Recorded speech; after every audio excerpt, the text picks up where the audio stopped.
hotel.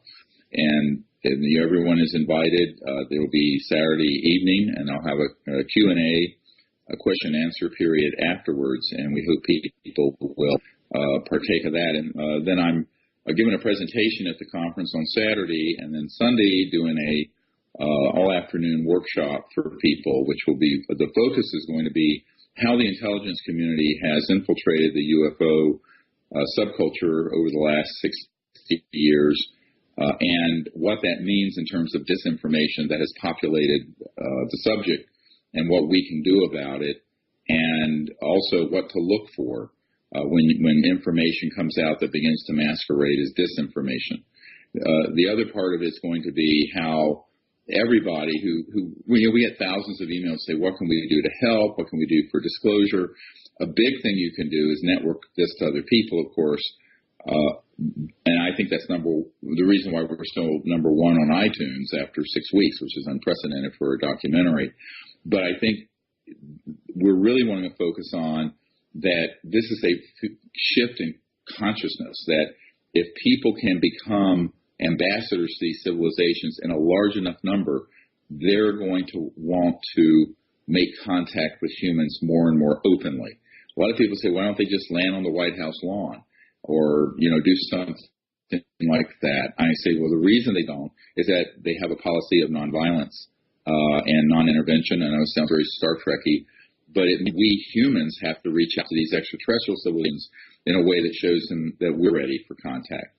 And that's the Close Encounters of the Fifth Kind initiative, is when humans go out using advanced concepts of meditation and non-locality of consciousness to make contact with these civilizations and invite them to make contact with us.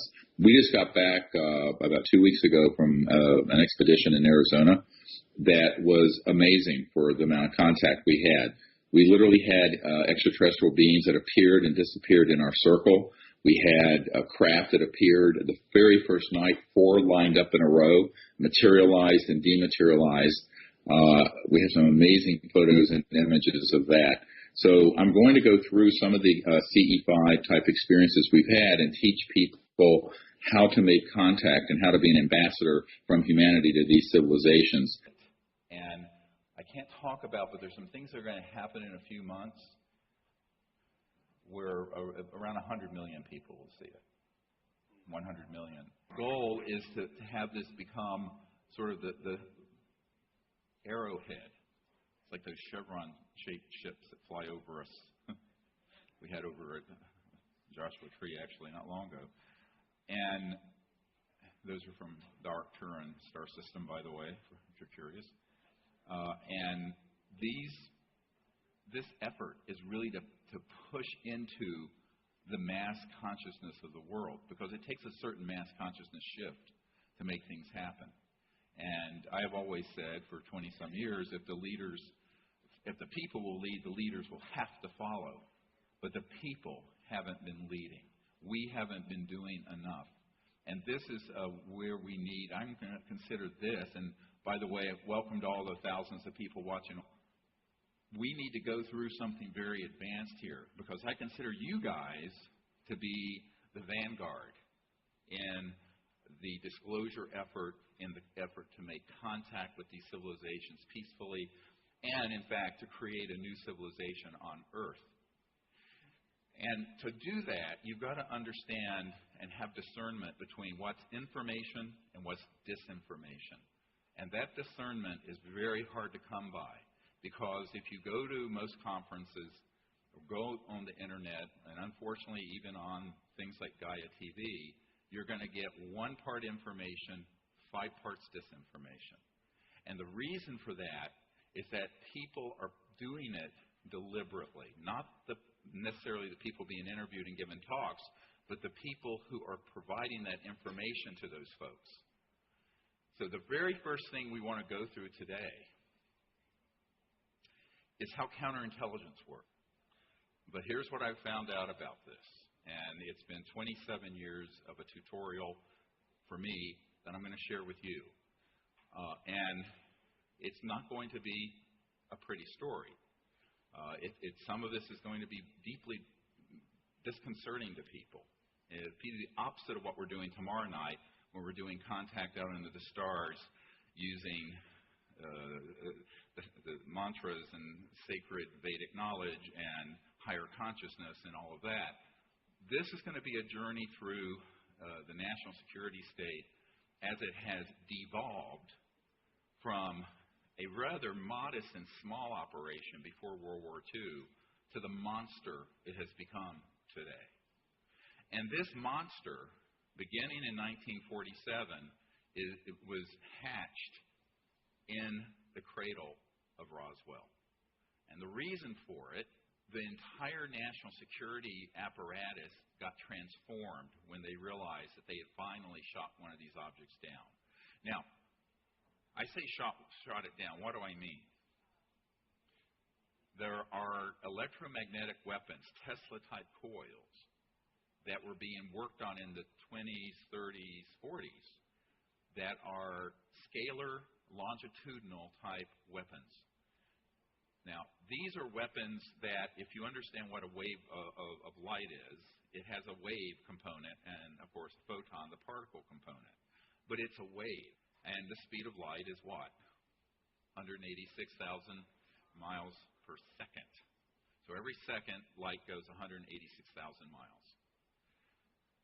A scalar, or longitudinal wave, it's a point that is outside the wavelength of light, and it is actually propagated at multiples of the speed of light.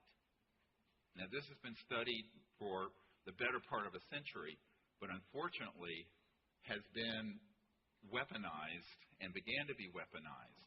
The FBI memo that you saw in the film Unacknowledged, if you study it, read it carefully, and then look at also other documents that we have, the electronic warfare systems were stood up between World War II and 1947, in those years of the early, because they realized that there were these ET craft zipping around our aircraft in World War II. You know what they were called? Foo Fighters. Yes, there is a band named Foo Fighters, and I'd say 99% of the kids I talk to go, well, that's a rock band. I said, yeah, but before that, it was what UFOs were called in World War II. And a member of my team, who was the original researcher on cattle mutilations, we'll get to this in a moment, Dr. Altshuler, he was a very renowned hematologist, oncologist in Denver, Colorado. And his uncle was General Jimmy Doolittle. And General Doolittle was sent over to the European theater in World War II to look into Foo Fighters, because these things were zipping around our aircraft, going down the middle of them, materializing, dematerializing, doing all this stuff with our electronics. We didn't understand what this was. Now, initially, we thought, the Americans and the Allied forces thought that it was a German secret weapon. But the Germans, we found from intelligence, thought it was a secret Allied weapon. And so President Roosevelt sent General Doolittle over there and said, find out what these are. So he came back to the White House, and I know this because he directly told Dr. Altshuler this, as his nephew, that they were, and reported back to FDR, sir, these are interplanetary vehicles. So at that point, it began to be understood that not only were these extraterrestrial, but they were transdimensional. We'll get into this in a moment. And that the technologies behind it are the really high end of electronic vortices that are created that allow an object to go from one point in space to another, materialize, dematerialize, but also when it's in this dimension, has all kinds of effects on conventional electronics. Cars stop, magnetic compasses spin, etc., and so on. So this began to be looked at, and they figured out how to do some countermeasures. And countermeasures are figuring out how to adapt. And this was going on before Roswell. Now, in 1947, the only nuclear bomb squadron in the world was in Roswell, New Mexico, the 508th Bomber Squadron. And no other bomber squadron in the world had atomic weapons on Earth. The Russians didn't have it yet, etc. So this particular system was in a radar dome, and in the FBI memo it says they apparently switched on a new high-powered radar that interfered with the electronics of the navigation of these craft, and they collided. And it's true. We know that 3 ET craft crashed at Roswell, but the third one wasn't found until, I believe, 1951, early 50s. It went off and crashed in a very remote area. And the other 2, one was blown to smithereens, and one proceeded westward near Socorro and had crashed intact, and there was one living extraterrestrial biological entity on it, and the others were very badly mangled and died.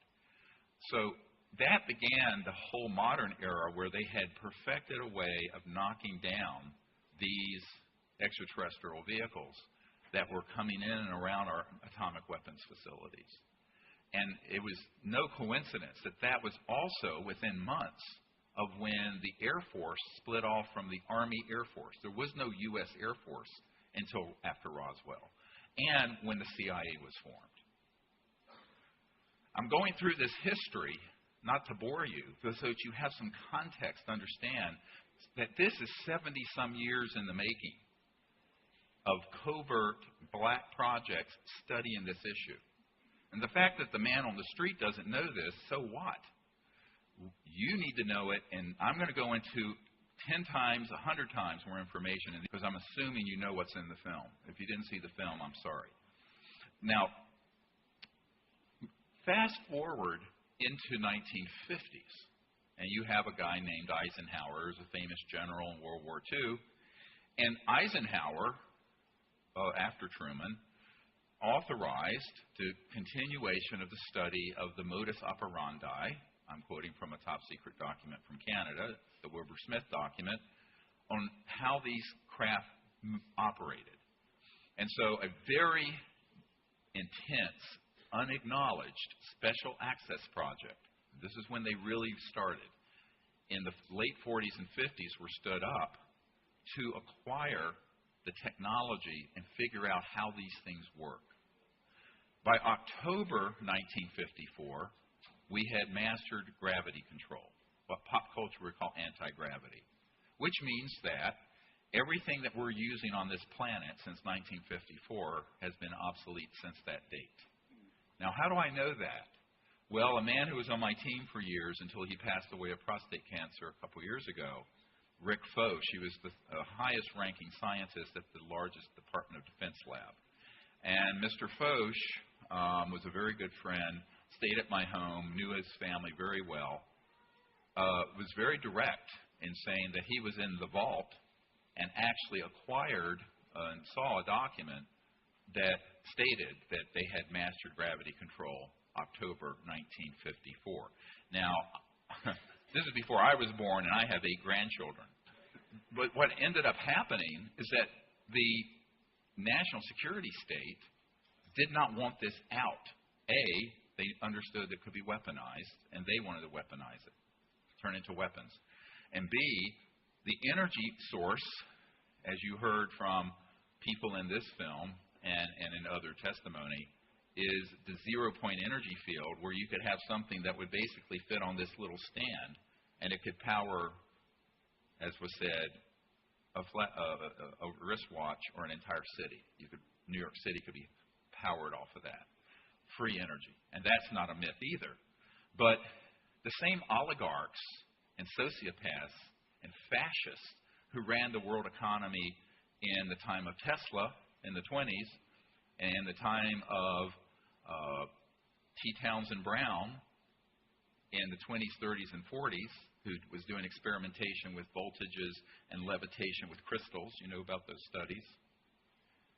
And in the time of Eisenhower in the 50s, those fascists are still here. We didn't defeat them. They just went subterranean. All right? So I often say we're really living in the Fourth Reich. And I had an interesting conversation with a man. This is Senator John Warner's son. All right?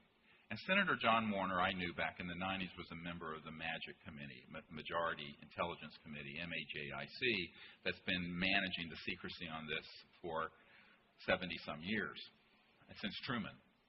And he says, you know, my grandfather, towards the end of his life, who was Paul Mellon, one of the few billionaires on the planet back in those days, now they're a dime a dozen.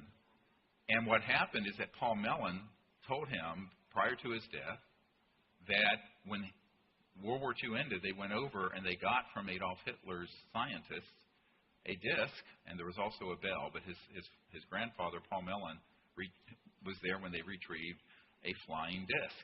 Now, it wasn't perfected yet, and that was Adolf Hitler's secret weapon, was an anti-gravity electronic disc. We had an atomic bomb. We got the atomic bomb before he got the flying disc. Understand? And therefore, they brought it back in. But he says, look, he knew that his family and all those people who went over there were fascists at heart. Prior to the war, they were overtly supportive of Adolf Hitler and fascism, as was the founder of IBM, as was Ford, as was a whole lot of famous, Prescott Bush, Elder Bush's dad. These were all sympathizers with fascism, which is just a matter of historical fact. It's not a political statement. It's a historical fact. Now, those folks didn't go away at the end of World War II. We defeated the German army. We did not defeat the ideology and the authoritarianism of fascism. And that is what you need to understand to get your mind around what's been going on for the last 70 years. The pretense that we're living in a free world and a free democracy, when in reality we're living in the second and third generation of the fascist state that existed during Adolf Hitler's time. Now, what happened when they had an almost perfected Nazi bell and disc, and that research folded into the R&D and reverse engineering of an extraterrestrial vehicle?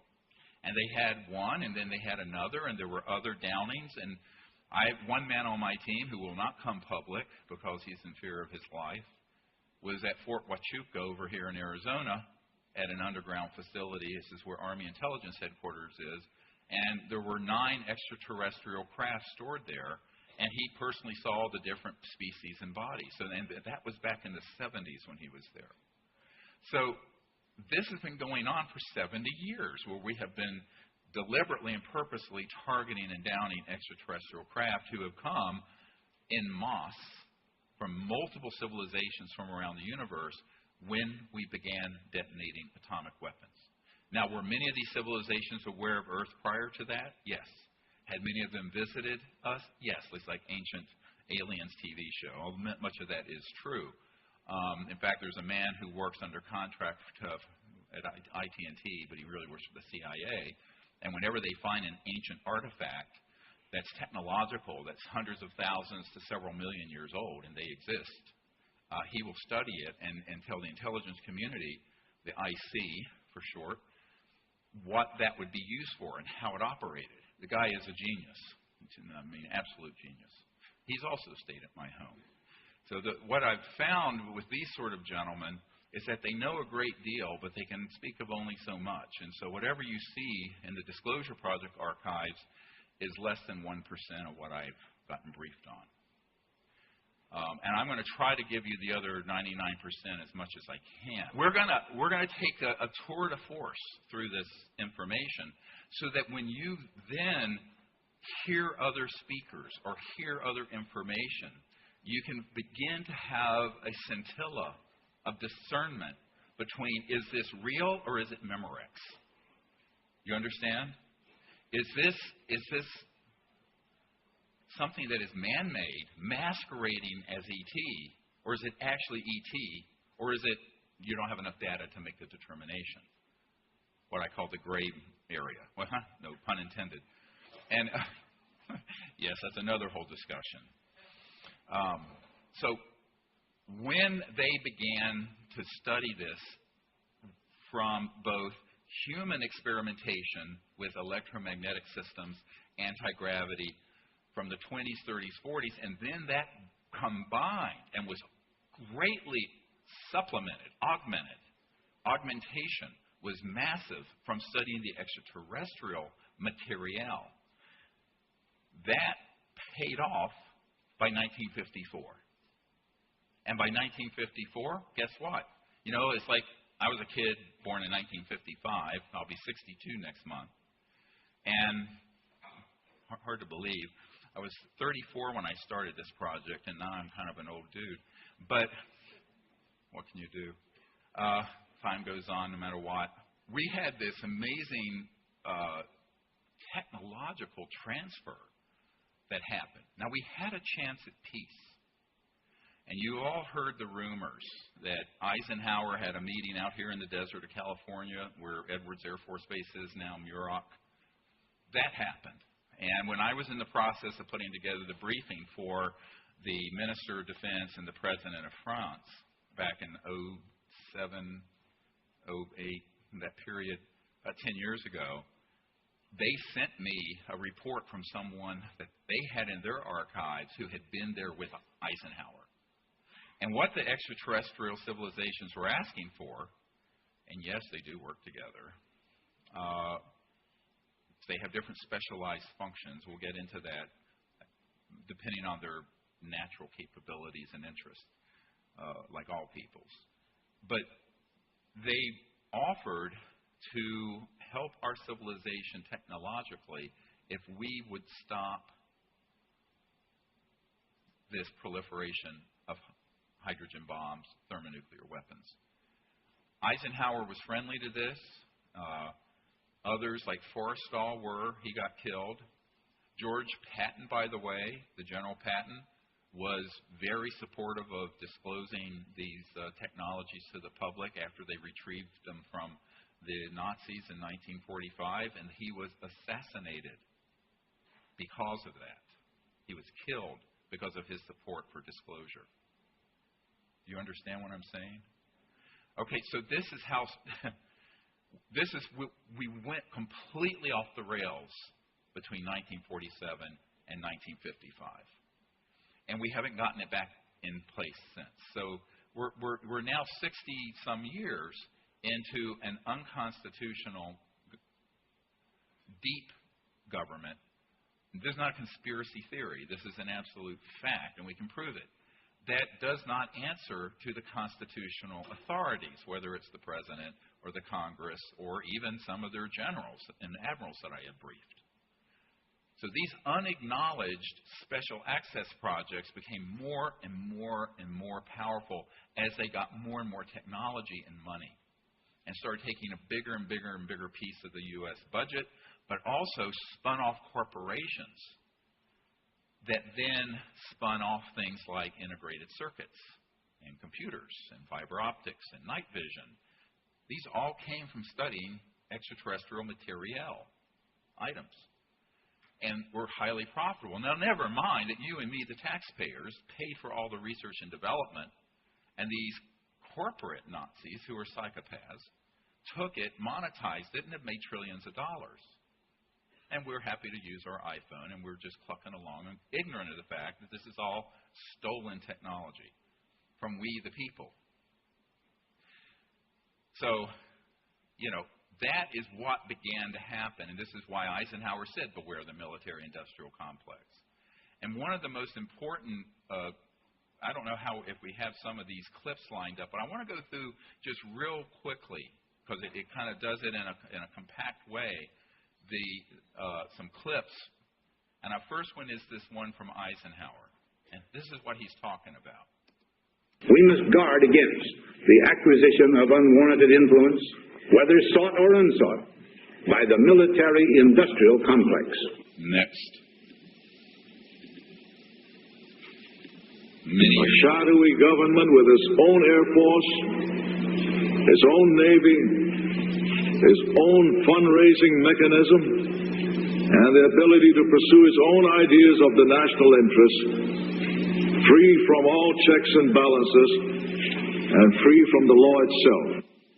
This is a senior senator from Hawaii, Inouye, talking about the deep national security state on the Senate floor during the Iran-Contra, but he's referring, it has its own funding mechanism, et cetera, and so on. Think about that. It's self-funded. No one is overseeing it. The senators aren't, you aren't, and most certainly the President of the United States isn't. Next. The nations of the world will have to unite, for the next war will be an interplanetary war. The nations of the earth must someday make a common front against attack by people from other planets. General Douglas MacArthur. Look at the date on that. Okay, the date on that, I was 4 months old, October 1955, precisely 1 year after we mastered gravity control. So the warmongers and the war profiteers and the psychopaths who love endless war hatched a plan in the early and mid-50s. And one of the documents we have from Walter Bedell Smith, the CIA director from 1953, talks about the psychological warfare value of the UFO subject. We'll get into that in a moment. Next clip. It is time for the truth to be brought out. Behind the scenes, high-ranking Air Force officers are soberly concerned about the UFOs. But through official secrecy and ridicule, many citizens are led to believe the unknown flying objects are nonsense. I urge immediate congressional action to reduce the dangers from secrecy about unidentified flying objects. CIA Director, Vice Admiral Roscoe Hillenkoetter. Pause it. That was the first director the CIA formed after Roswell. That gentleman in you saw the date, wrote to the Congress, and it was published in the New York Times. Around the same time, Eisenhower warned of the military-industrial complex. And this is a 5-star general, and this was an admiral. I mean, these are not, it's not Abby Hoffman saying these things, all right, from the 60s or some hippie. These are your key military people warning you. And why he said that at the end, he didn't say the UFOs were a threat to the national security. He said the secrecy is a threat to the national security, just as Eisenhower did. And every single admiral, flag officer, general I have met with, and director of intelligence entities, from the CIA to the DIA to the alphabet soup of things here and abroad, have said, yes, this secrecy is a threat to world security and peace, because they have so much power and technology, and no one in the system outside these unacknowledged criminal enterprises that are running the secrecy have any control over it. Next clip. I occasionally think how quickly our differences worldwide would vanish if we were facing an alien threat from outside this world. All right, pause it. Here we go. Now let me tell you how this came about. One of the men who developed SDI, Star Wars, the Strategic Defense Initiative, in its early conceptual days, was a colonel, Holman, and he and I talked about this a great deal. And he was on a briefing team that would go in and try to scare the hell out of the U.S. president about the ETs. So some of the presidents have been briefed just enough to secure their cooperation on what MacArthur called an interplanetary war, where they want to create a scenario in the future where instead of us fighting a few hundred terrorists in the Middle East, or a few thousand even, and spending $1 trillion a year on intelligence and defense spending, we can stampede the entire planet into hysteria using psychological warfare and host alien events to have an interplanetary conflict that would enrich the warmongers 1,000 times more than the Iraq War did, which was also a fake war, right? There were no weapons of mass destruction there, but we killed hundreds of thousands of people marching in there. And Colin Powell was deceived. And if you think people aren't being deceived, think about this. Secretary of State Colin Powell was sent up there by Cheney and his henchmen to tell people as a matter of certainty and fact that Saddam Hussein had weapons of mass destruction, which he did not have. And Colin Powell had been the chairman of the Joint Chiefs of Staff and a 4-star general.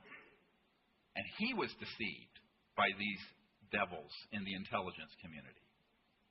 And it led to a disastrous situation that is getting worse with, of course, now we have ISIS. Because you go in there, we broke it up. This was all by design, so that we keep the fire burning. It's like that rock song.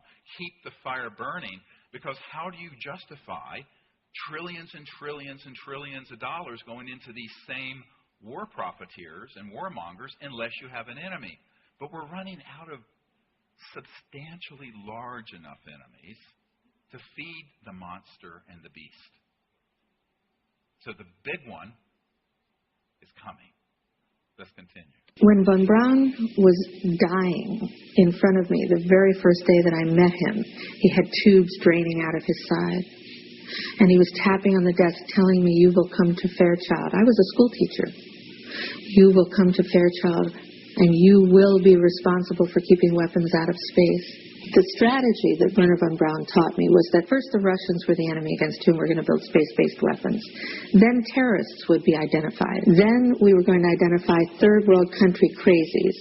And the next enemy was asteroids. The last card is the alien card. And all of it, he said, is a lie. A lie. Love her. Here's the truth that people don't want to hear. Now, she didn't know this. Carol didn't know this. By the 1950s and 60s, because we had man-made UFOs, they were able to do things that looked alien, and to 99.9999999% of the population would be, including the president, but were actually being done by the intelligence community and these unacknowledged special access projects, USAPs, super secret projects. And these include, but are not limited to, the following: UFO events, UFO crashes, we'll get to this in a moment, the abduction of humans with people and then entities that were man-made, that look alien, and the use of electronic warfare systems to simulate those experiences, as well as certain chemical weapons and hallucinogens.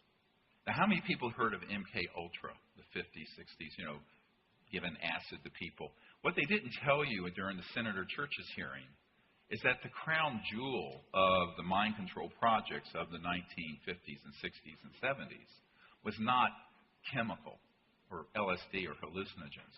It was electronics. So here's something that I'm going to tell you that I learned in 1993 or 4 by the man who invented it.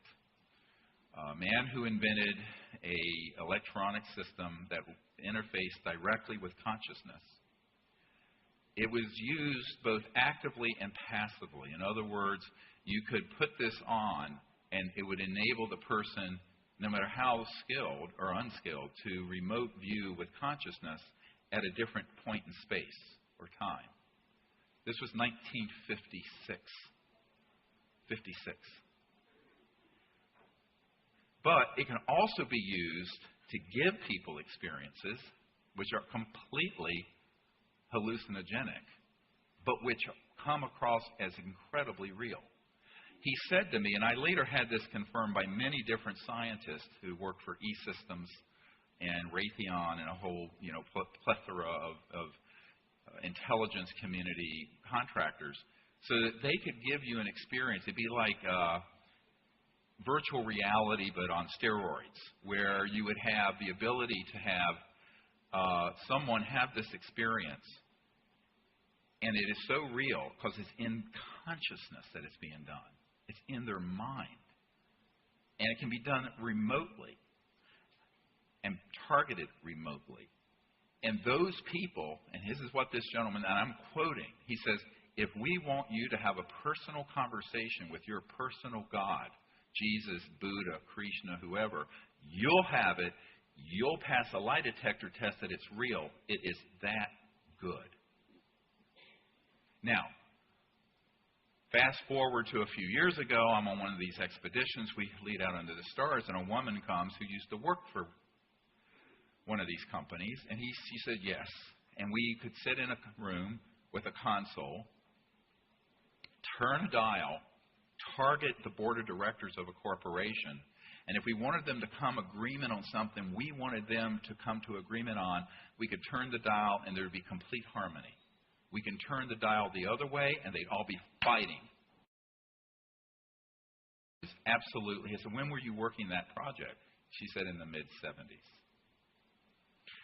This is what Werner von Braun, is not in this clip, warned about more than even the risk of interplanetary war, which psychopaths. And the people who tried to stop it, George S. Patton, killed. Forrestal, murdered. JFK, dead. Marilyn Monroe was going to just blow the whistle because she didn't know what she was stepping into, whacked. So, if you don't go along with the agenda, it's very dangerous, no matter who you are. Bill Colby, the CIA director for Ford, President Ford, trying to help us bring out free energy. The week he's going to meet with a member of my board of directors, they find him floating down the Potomac River, killed. Although his family thinks he either had an accident or was a suicide. It was neither. His best friend, a colonel, retired colonel, told me specifically that Bill Colby was assassinated because he was going off the reservation of the secrecy and trying to move disclosure forward, but most importantly, bring the technology out before both polar ice caps melt. And 70% of the population is underwater. And that's coming if we're not careful.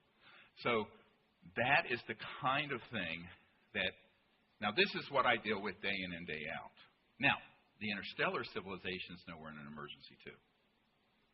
The big red flag that went over Earth when we had detonated atomic weapons said, wow, these folks have so much beauty and promise, but there's an aspect of them that's gone so out of control that now they have technologies that could destroy all life on Earth and could become an existential threat to other planets because we're starting to go into space. This began the modern UFO era.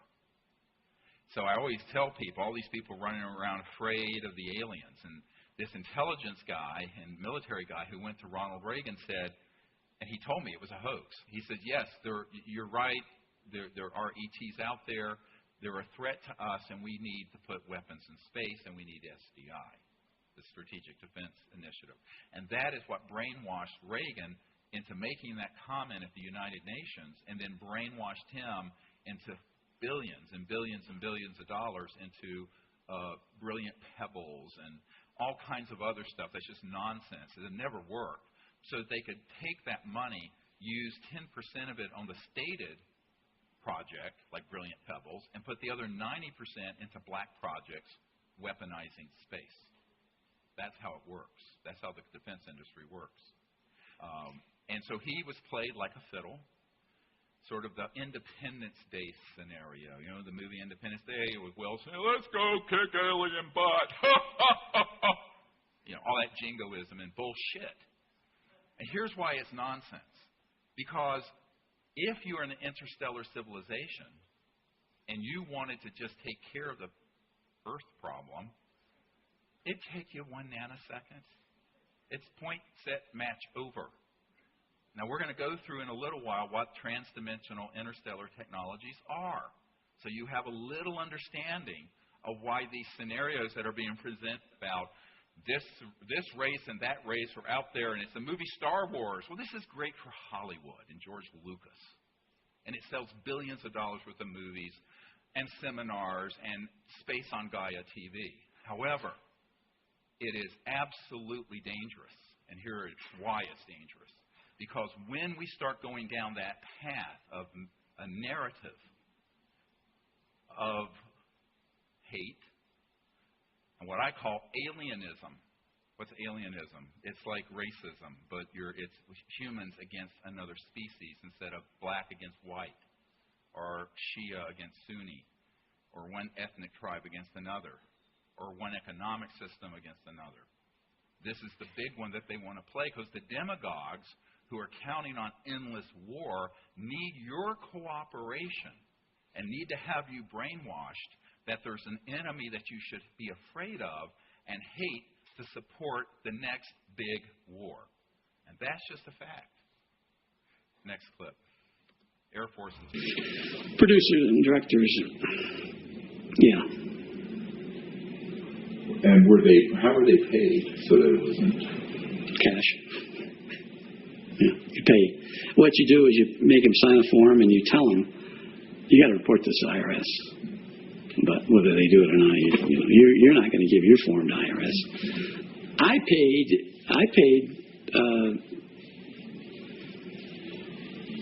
Better not say. Some of them were large. This is buying off the media. The same thing happens with. We did do that, yes. OSI did that. There was a special group out of the 7602nd Air Intel Wing at Fort Belvoir. They came out and did that. They had these people that had maybe some sort of defects, anatomical defects that were brought in to fool people into thinking they're aliens. Yeah. I can't give you any specifics because the program is still classified, and they probably are still doing it. I wouldn't doubt it. They were still doing it. Bang. Now, this guy was a professional disinformation counterintelligence officer. I did a 3-hour interview with him. It's in the movie Unacknowledged. He comes clean because I knew what to ask. So I asked him about the false flag, and I asked him about the intelligence community and military being involved in abductions, and he confirms it. But he also says, listen carefully, I can't go into that too much. That's probably still going on, and it is. It absolutely is. Now, does this mean that everyone who's had contact with an ET has been done? No, it doesn't. It means that they want it to be so confused that you can't discern which is real contact and which is man-made. And the man-made ones are designed to be terrifying. Now, I want to go back to Dr. Altshuler, who was the only real solid scientist doing work on mutilations, cattle, horse. He did the Snippy the horse case back in 1967 or whenever it was in Colorado. And he concluded that these were all being done by paramilitary humans made to look like UFOs. Now, when that was going on, we already had man-made UFOs going around doing stuff. They were testing out systems. And people say, oh, well, the cut was so precise it couldn't have been done without, some alien technology. Well, it wouldn't have been done with technologies that were in your local hospital in 1960 or 70 or 80. But in a classified project, they have it. You think that classified projects don't have things reaching parity with what ETs have? They have. So those events started happening, and I, by chance, when I was learning this from Dr. Altshuler, and he says, oh, yeah, he says, it's really too bad because my work has been taken by people who are then saying, all of this is being done by aliens, and this book, an alien harvest and this and that. And he said, no, we knew, all of us knew, that those were paramilitary operations, not ET. Again, for their psychological warfare value. And they were getting raw materials they were using in their underground bases for biological experiments I'll get into in a moment if you really want to hear some Frankenstein stuff. These technologies have been very well developed and were operational when I was a child. Now, when you have an Air Force intelligence guy admit this, and also you have people coming forward like Ben Rich, who is the head of the Lockheed Skunk Works. In the film Unacknowledged, we have in his handwriting and a letter between he and a close friend, and he affirms that, yes, there are man-made UFOs and there are ET ones. This is the head of the Lockheed Skunk Works, the super-secret Skunk Works. And the Cube, which is the state-of-the-art facility underground near Edwards, where these operations are ongoing. I know an engineer has worked there. These technologies are so beyond what you can imagine. Anything you can imagine in a Star Trek movie or science fiction, they've already done in these laboratories. So we have to begin to understand the extent to which there's the technology that you read about on CNN and in tech journals, and it comes out of Google or iPhones and what have you. And then there's the real high-tech stuff that is in the unacknowledged world. And you have to understand those technologies to understand what people call the alien phenomenon, because 90% of it is man-made, masquerading as ET because they want people to have a new enemy to hate. So that begins to elucidate some other key points. Let's listen to Michael Spratt, who's a great researcher on covert military aircraft. Into the minds of people to expect an extraterrestrial, not a secret aircraft, but an alien craft. So when they do pull this, they'll already have everything ready to roll. These civilians got onto the base and got into something, and they saw something they weren't supposed to see, and this group came out and went into their home and scared the dickens out of them and staged an alien event. Exactly. I said staged an alien event. He said exactly. That's happened thousands and thousands and thousands of times.